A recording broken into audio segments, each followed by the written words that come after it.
मराठवाड्यावर अस्मानी संकट आणखी गडद होणार। बंगालच्या उपसागरामध्ये कमी दाबाच्या क्षेत्रामुळे राज्याच्या सर्वच भागामध्ये धुवाधार पावसाचा इशारा।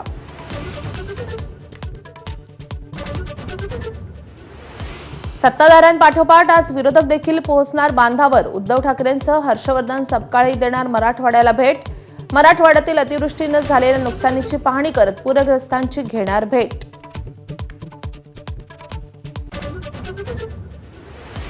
महाराष्ट्रातील पूरस्थितीवरून राज ठाकरेंचं मुख्यमंत्र्यांना पत्र। राज्याची आर्थिक स्थिती नाजूक असल्यास केंद्रानं बिहारप्रमाणे मदत करावी। पत्राद्वारे मागणी। तर मदतीची जाहिरातबाजी नको, सरकारला टोला।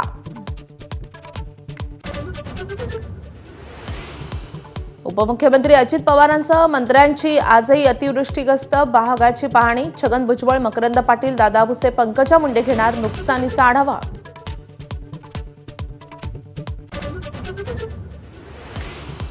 सर्व निकष बाजूला ठेवून शेतकऱ्यांना सरसकट मदत करणार। संकटातील बळीराजासाठी मुख्यमंत्र्यांची मोठी घोषणा। ड्रोनचे पंचनामे ग्राह्य धरणार। मुख्यमंत्र्यांकडून सोलापूर, लातूरमध्ये पाहणी। लेहमध्ये काल उफाळलेल्या आंदोलनावरून काँग्रेस भाजपचे आरोप प्रत्यारोप। सोनम वांगचुक यांनी तरुणांना भडकवलं, गृह मंत्रालयाचा दावा। हिंसाचारामागे काँग्रेसचा हात असल्याचा भाजपचा आरोप। कारगिल बंदची घोषणा। छत्तीसगडमध्ये 71 नक्षलींचं आत्मसमर्पण। 30 जणांवर होतं 60 लाखांचं बक्षीस। आत्मसमर्पण केलेल्या नक्षलवाद्यांना दैनंदिन गरजेच्या वस्तूंचं वाटप।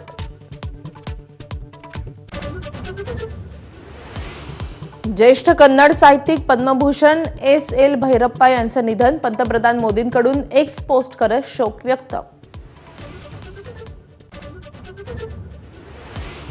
एशिया कप सुपर 4 मध्ये भारताकडून बांगलादेशचा 41 रन्सनी पराभव।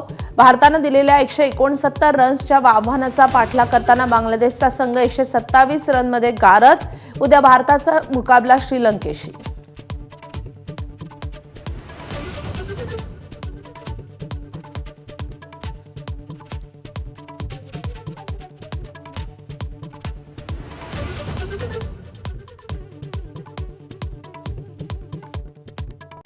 Headlines brought to you by Chitale बंधू।